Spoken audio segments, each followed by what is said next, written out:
हमेशा एक चीज़ हमें याद रखनी चाहिए, जो हमारे पहाड़ों में बोलते हैं कि देवता लगा देते हैं या घात लगा देते हैं, आखिर वो सत्य कहाँ तक है?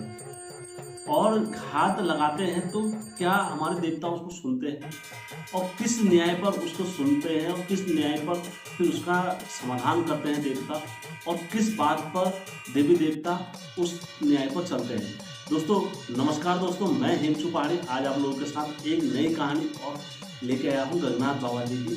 और इतनी रोमांचक कहानी है, आप लोगों का मन लग जाएगा। और आज आपको इस कहानी से सीखने को मिलेगा कि हमें अपने बड़े बुजुर्गों की बात माननी चाहिए, चाहे हम कम माने या ज़्यादा माने या हम उनके विरुद्ध भी जाते हैं, तो हमें कम से कम उनकी सहमति जरूर चाहिए किसी कार्य में। तो दोस्तों मैं आपसे ये नहीं कहूँगा कि मेरे चैनल को सब्सक्राइब करें, लाइक करें। यदि आप पहली बार मेरे चैनल पर आए हैं तो मेरे चैनल की विजिट करें, एक कहानी सुने, दो कहानी सुने, तीन कहानी सुने। उसके बाद अगर लगता है आपको कि वाकई में यार हेमचू पहाड़ी एक अच्छा चैनल है, इसे दिल से हमें सपोर्ट करना चाहिए, तो अवश्य आप हेमचू पहाड़ी के साथ जुड़ सकते हैं और उत्तराखंड की रोज नई कहानी आप मेरे साथ पा सकते हैं। तो दोस्तों हमेशा की तरह वीडियो में आगे बढ़ने से पहले चैनल का इंट्रो।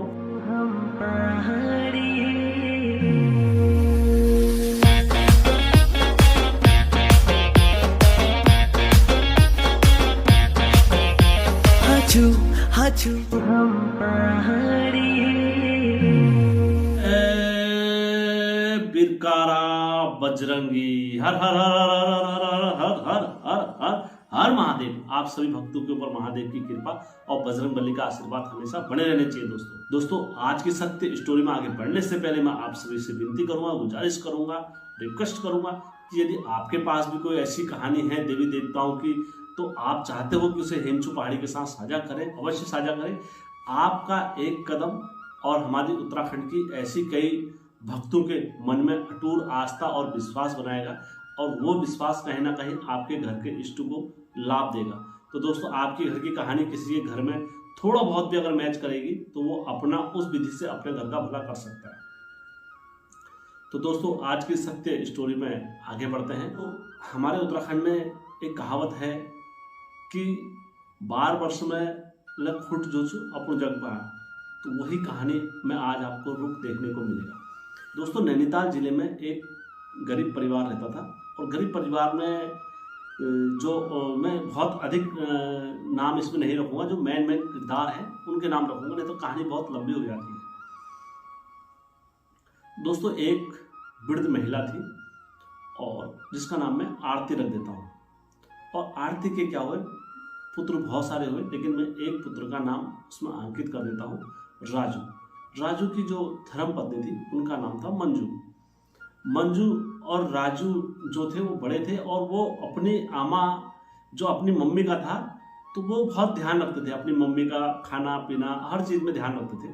तो वो अक्सर जो आमा भी कुछ चीज़ होता था आरती का, तो वो अपने नाती नातिनों को देती थी।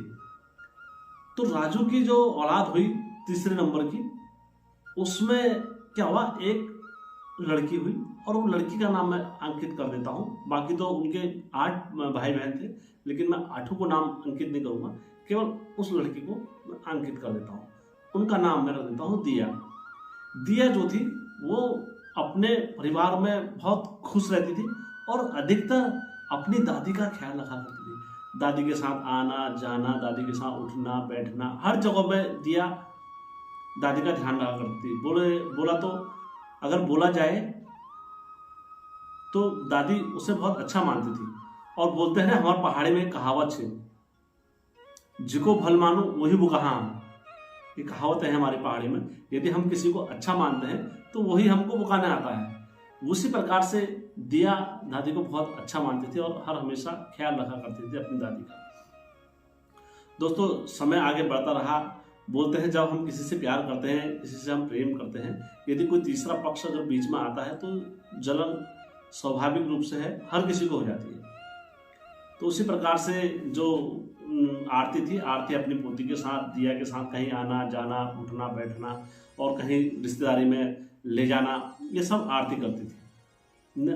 आरती के साथ दिया करा करती थी अपनी दादी माँ के साथ। दोस्तों उसके बाद क्या होता है, धीरे धीरे समय जैसे आगे बढ़ता जाता तो दिया अब क्या होगी, जवान होगी।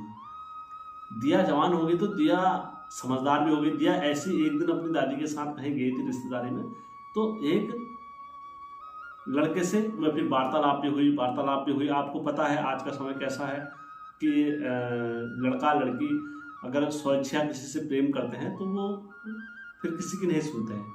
तो उसी प्रकार से और जो आरती थी, आरती उनके परिवार के बारे में बहुत अच्छे से जानती थी और लड़की के बारे में जानती थी। तो आरती ने कहा दिया से, दिया तू ये जो कर रही है सही नहीं है, तो अपने शादी जो करेगी अपने बाप की पसंद से, अपनी मम्मी की पसंद से शादी करना, और जो लड़के से शादी कर रही मेरे समझ में नहीं आया लगा है, तो ये लड़के से शादी मत कर। तो आरती ने कहा ये कौन बुढ़िया ऐसी कहती रहती है, अब क्या कहें, बुढ़िया ने कोई बात नहीं सुनी। तो आरती ने, और जब घर वालों ने जब बात ये फैली घर तक और सब जगह बात फैली, तो आरती ने किसी की नहीं सुनी। बोलते थे प्यार बगावत करना भी सिखाता है, प्यार हर चीज़ सिखाता है। तो आरती अपने परिवार वालों के विरुद्ध खड़ी हुई। अब जो खड़ी हो गई आरती अपने परिवार वालों के साथ विरुद्ध में, तो दोस्तों मैं थोड़ा इसमें और प्रकाश डालता हूँ आपको। आरती और के जो घर के इष्ट थे, कुलंकारी इष्ट थे, वो कौन थे, गगनाथ बाबा जी। और इधर जो लड़के का नाम भी मैं अंकित कर देता हूँ, इसमें लड़के का नाम मैं मनोज रख देता हूँ। मनोज के घर के जो इष्ट थे, उनके घर के भी जो इष्ट थे गगनाथ बाबा जी थे। दोनों जगह के जो इष्ट देव थे वो गगनाथ बाबा जी थे, इधर से भी और उधर से भी। अब गगनाथ जी ने जब ये बात दोनों के पक्ष से जब चल रही थी, तो उन्होंने कहा यार उस घर में भी गगनाथ जो, और हमारे पहाड़ों में अक्सर बोलते हैं जो लाडलियों के ध्यानियों के जो लाडले देवता जो बोले जाते हैं, जिनके घर में गगनाथ जो होते हैं, वो अपनी ध्यानियों पर चले ही जाते हैं। एक बार के लिए कोई देवता तुम्हारे आंख में आंसू देख लेगा, लेकिन जिस घर में गगनाथ जो होंगे, तुम्हारी आंख से आंसू लिख लेंगे नहीं, फट से गगनाथ जो तुम्हारी पुकार सुन लेंगे। दोस्तों इतने कोमल और इतने हृदय दिल के होते हैं गगनाथ जी, अपनी ध्यानियों के आंसू जमीन पर नहीं गिरने देते हैं। दोस्तों अब क्या हुआ, यहां पर जो आरती ने और उसके पिताजी ने कई बार मना करा, अपने राजू ने अपने पुत्र से कई बार मना करा, तो पुत्र नहीं मानी। तो इन दोनों ने क्या करा, विवाह भाग कर करने का विचार बना दिया।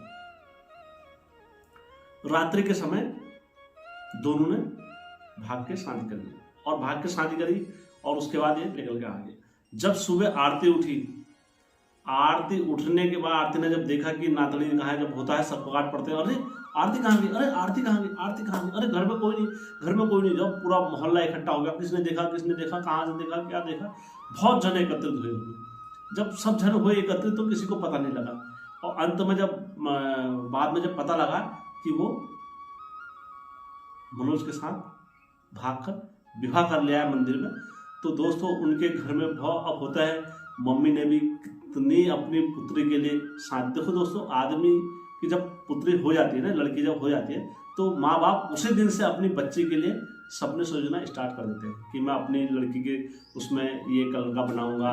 दोस्तों एक कहावत है, बूंद बूंद करके सागर भरता है। उसी प्रकार से मम्मी पापा एक एक रुपया बचाकर अपने पुत्र के विवाहों के लिए रखते हैं, पुत्र या पुत्री के लिए विवाह के लिए रखते हैं। और अचानक से ये एक झटका जब लगता है, तो ये झटका 400 बोर्ड से कम नहीं होता किसी माँ बाप के लिए।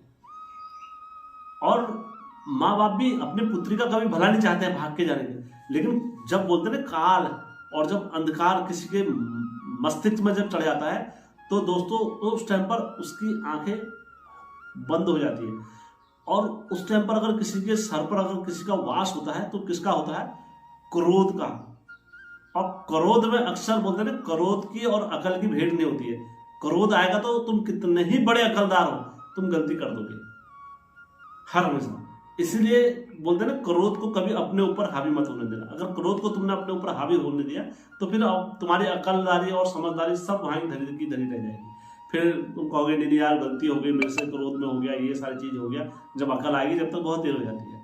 तो उसी प्रकार से जो आरती थी, आरती ने अपने बहू के और अपने पुत्र के आंख में जब आंसू देखे इतने जोर जोर से, और ये सारी चीजें देखे, तो आरती रोते बिलखलाते वो कहाँ पहुंची? गंगनाथ जी के धाम पर पहुंची। हे डोटीगढ़ के राजा, हे गंगनाथ जी, आज ये के बात है गे, आज मेरे नातनी का कोई रखवाल नहीं रहा। तू कैस देव से जो बोलनी तो ध्यान हुए, आंख से गिरने से पहले तो औरत की रक्षा करने जाता है। आज मेरी नातनी घर छोड़ के चले गई, तू कैसा देव है, तू उसे रोक नहीं पाया। तू होगा अगर गंगनाथ, तू होगा अगर गंगनाथ, तो मेरी जो नातनी घर छोड़ के गई है, तू उसे घर में एक मूसा नहीं जन्म देगा, तब मैं कहूंगी तू गंगनाथ देवता है। दोस्तों ये था उनने मंदिर पर 3 बार हाथ पटके। और दोस्तों जब बोलते हैं ना, हमें नहीं दिखता है, तुम्हें नहीं दिखता है, और परमात्मा को हर चीज दिखता है। दोस्तों 3 बार जब जमीन पर हाथ पड़ी होगी तो दोस्तों वो मंदिर पूरा हिल गया दोस्तों। और इस तरीके से हिला दोस्तों, इस तरीके से हिला दोस्तों। मैं एक चीज और स्पष्ट करता हूं कि और देवता तो थोड़ा लेट सुनते हैं, लेकिन गंगनाथ जी चट और पट करने में देरी नहीं करते हैं। तो दोस्तों जज से इनने जैसे वचन इनके बोले, और इनकी अम्मा और इनके घर में जो भी था, फिर धीरे धीरे धीरे वो माहौल को टला। इन्होंने केवल ये बोला था कि मेरी पुत्री के घर में मूसा ना जन्मे, और से अधिक बोली मारते तो दोस्तों गंगनाथ जी कभी किसी की बोली सुन नहीं सकते हैं, ये कहावत है। तो दोस्तों क्या हुआ उसके बाद, ये कहा एक का थोड़ी देर में, फिर 3-4 दिन जैसे समय आगे बीतता है, समय आगे चलता है, समय आगे चलता है, धीरे धीरे धीरे धीरे गुस्सा उतरा, अकल आई। अकल आने के बाद मम्मी पापा उनको है, यार हमारी औलाद है, चलो चले गई तो शादी कौन नहीं करता है, कैसे नहीं करता है, क्यों नहीं करते हैं शादी, सब करते हैं, चलो भाग के कर दी, चलो उसका भला होना चाहिए, ये होना चाहिए। बाद में हर कोई अपने तर्क जब सुनते हैं इधर उधर के लोगों के मुँह से, तब उस टाइम पर फिर इनको अकल आ जाती है सभी। तो उस टाइम पर सभी को अकल आई, कहा है मेरी पोती है यार, है मेरा बच्चा है, मेरी लड़की है हमारी, सब ने यही बोला। तो उन्होंने कहा चलो ठीक है, कोई नहीं, हम अपनी बच्ची को मना लेंगे। लेकिन दोस्तों अब इधर क्या हुआ दोस्तों, दिया के साथ दिन बीते, 4 बीते, दिन पर दिन बीतते गए, लेकिन इनके घर में औलाद का सुख प्राप्त नहीं। अब इनके घर में भी गंगनाथ जो थे, अब इन्होंने कई जगह दाढ़ियां दिखा दी, कई जगह पूछे करा ली। दोस्तों हर किसी का दोस्त पकड़ में आया था, लेकिन गंगनाथ जी का दोस्त पकड़ में नहीं आता था, क्योंकि वो रब्ता जोगी है। और जब जहां को जाते हैं, और एक चीज स्पष्ट रूप से मैं कहता हूं, जब तक जोगी नहीं चाहेगा कि उसकी पूंछ खुल जाए, तो दोस्तों कोई ऐसा पुछेरा नहीं है दुनिया में कि जोगी की पूंछ खोल दे। दोस्तों जोगी की पूंछ कभी कोई नहीं खोल सकता है। अगर नरसिंह का दोष किसी पर लगेगा तो कोई नहीं खोल सकता, जब तक नरसिंह देवता ना चाहे, सो अच्छा से बताना। गंगनाथ जी का दोष किसी पर लगेगा तो वो कभी कोई नहीं खोल सकता। शैमजू का दोष लगेगा या हरजू देवता का दोष लगेगा, वो चाहे जगत जननी माता क्यों ना बैठी हो, मैं स्पष्ट रूप से बोल रहा हूं, वो कभी एक जोगी की पूंछ नहीं खोलेगी। दोस्तों मैं इसका उदाहरण भी आपको दे देता हूं। जब प्रभु श्री राम अखेट खेलने गए थे, तो रावण को पता था, 4 वेदों का ज्ञाता था, रावण को पता था कि जगत जननी जो माता है, अगर मैं किसी रूप में भी जाऊंगा, शेर का या इंसान का, तो माता मुझे पहचान लेगी। एक जोगी का रूप ऐसा है कि जोगी के रूप में माता कभी नहीं लेगी परीक्षा जोगी की।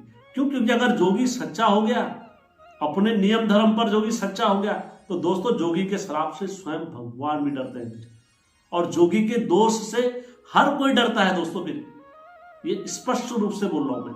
ठीक उसी प्रकार यहां पर क्या हुआ दोस्तों, गंगनाथ जी का दोस्त कहीं पकड़ में नहीं आया।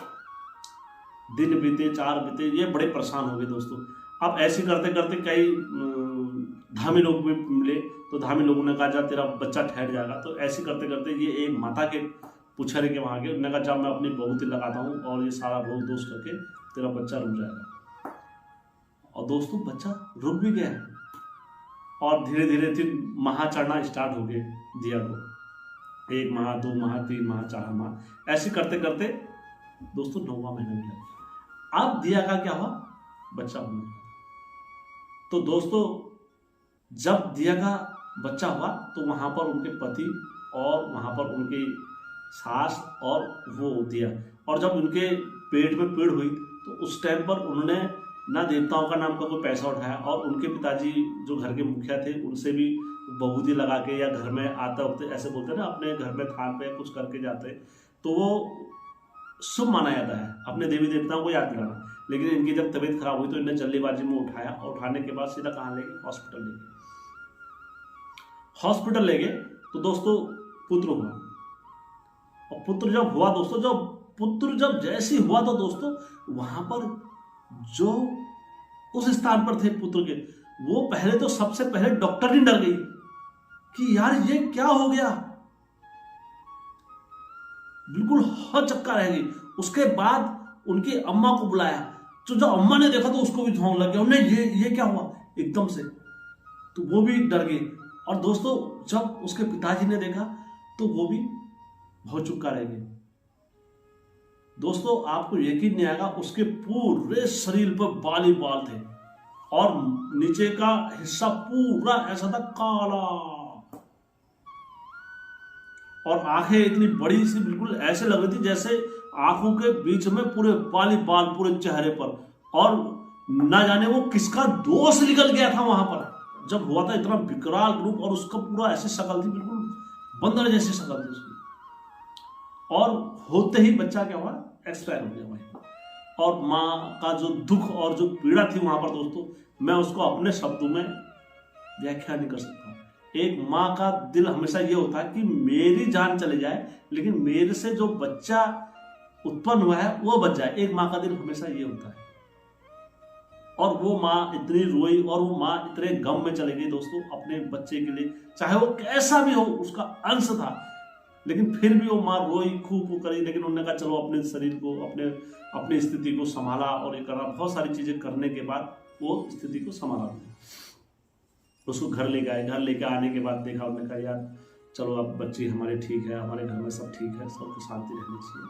तो उसके बाद दोस्तों फिर उन्होंने कहा यार क्या करना चाहिए, फिर अब इनके घर पे गए मैके वाले। उन्होंने कहा सुरास में, फिर बोला ने तुम अपने मैके में जाओ। फिर मैके में गए, मैके में जाने के बाद फिर वहाँ पूजा और विधि विधान से सब करे।